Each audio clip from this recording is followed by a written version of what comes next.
Ito, kilala niyo ito? Kilala niyo kung sino yan? Yan po si Mayor, ano ba tunay na pangalan ni Baste? Mayor Baste Duterte, anak ni dating Pangulong Duterte. Siya nga po yung kasalukuyang mayor ng Davao City. Kaya ko pinapakita ito para makilala nyo. Baka makalimutan yung mukha eh. Ha? Yan, si Baste, ang mayor na nag-declare ng war laban sa drugs pero violation o paglabag sa policy ng national government kasi wala na yung war on drugs. Rule of law ang policy ng gobyerno. Hulihin, kasuhan sa korte ang mga may illegal activities. Kaya ko pinapakita yan kasi siya ngayon yung sumusunod na controversial. Dahil may balita nga na baka daw masuspindi pa yan as mayor ng Davao City. Dahil mula noon hanggang ngayon, continuous ang monitoring ng Department of Interior and Local Government under Secretary Benhur Abalos. Okay? Alam nyo, ang DILG ay mayroong authority sa ilalim ng batas na idisiplina ang lahat ng mga elected local government unit from governor down to barangay chairman hanggang kagawad. Lahat yan. Merong supervision dyan, may control dyan ang DILG. Kapag kayo ay may mga paglabag sa batas, lalo na kung administrative case, pwede kayong i-recommendang suspindihin ng Office of the Ombudsman. Pwede kayong kasuhan sa Ombudsman, pwede kayong suspindihin ng Ombudsman, pwede rin kayong suspindihin ng DILG. Yon, na-establish natin ng kailang authority. At ngayon, ay isa ho yan sa mga minomonitor. Yung mga posibleng paglabag sa administrative case or sa mga policy ng gobyerno ang pwedeng silipin o maging butas laban kay Baste Duterte ng Davao City. Meron pang controversial ngayon. Hindi ako naniniwalang siya yan or anuman.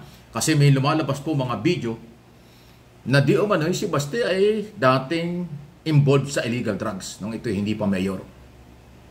Na meron pang isang naging girlfriend ba o ano bang relasyon niya doon sa isang artista na nagsasabing talagang marami silang drugs na ginamit ng mga panahong yon. At yung video ay mukhang kamukhang-kamukha niya. So parang pulburon video.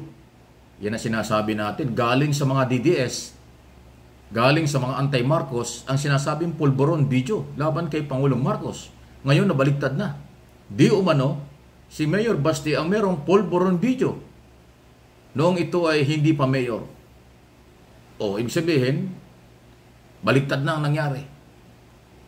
Ewan ko kung magiging ground yan para masuspindi ang mayor o kung ano ba mga ground. Bahala na po ang DILG at Ombudsman kung aabot doon ng mga kaso.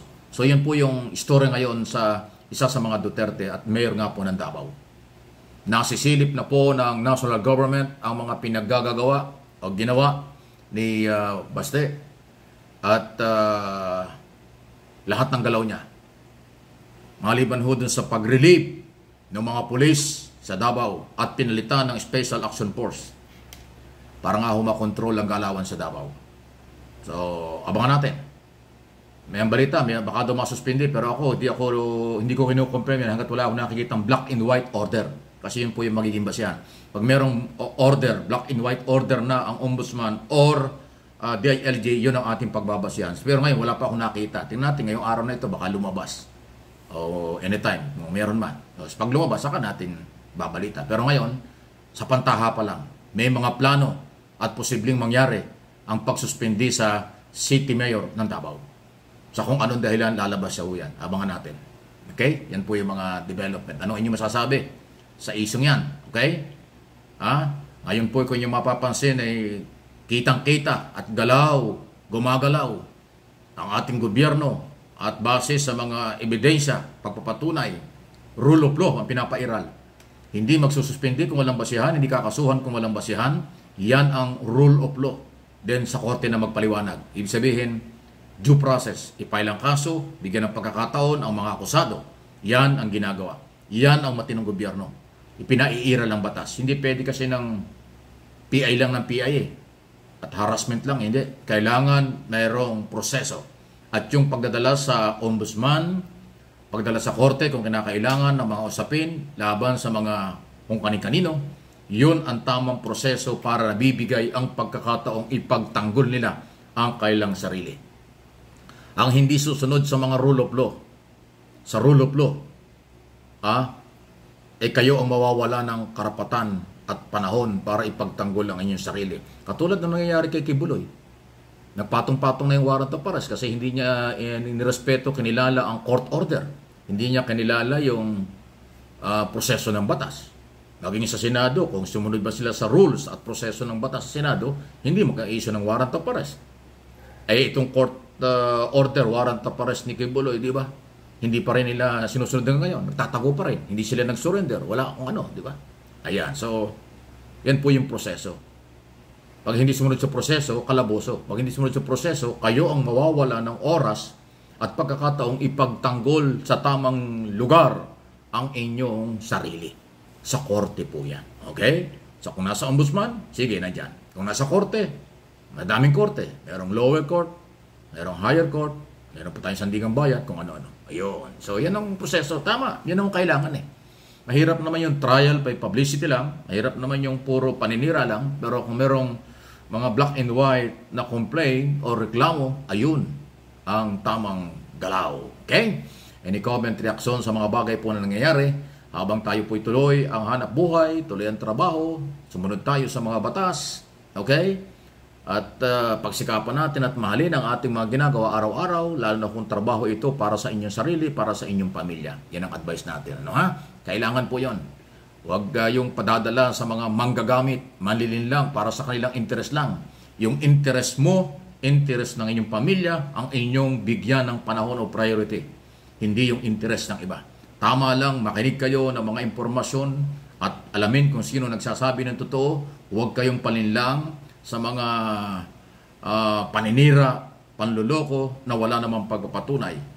Dahil lang hindi nila matanggap ang ating gobyerno. Hindi lang nila matanggap na iba na ang gobyerno. Ang piling nila sila pa ang nasa kapangyarihan, kalokohan yon. Nagbabago-bago talaga ang panahon. Nagbabago rin ang kapangyarihan. Ang mga batas hindi nagbabago. Mas lumalakas pa. At dapat ipairal ito. No one is above the law. Lagi pong ganon. Okay? Di ba? So, sa mga Pilipino sa abroad, alam ko malayo kayo. At dapat malaman nyo ang mga nangyari. Manatili po kayo. Magtulungan tayo dito sa aking mga channel. MA Pinoy TV. Mike Abe Opinions. At paninindigan natin kung ano ang makakabuti sa majority ng mga Pilipino. At ang ginagawa ng ating gobyerno ay para sa majority at para sa lahat ng Pilipino. Ayaw lang tanggapin ng iba dahil meron silang interes. Gusto nila sila ang maghawak ng kapangyarihan. Wala sa lugar. Kaya wala ding mangyayari dyan.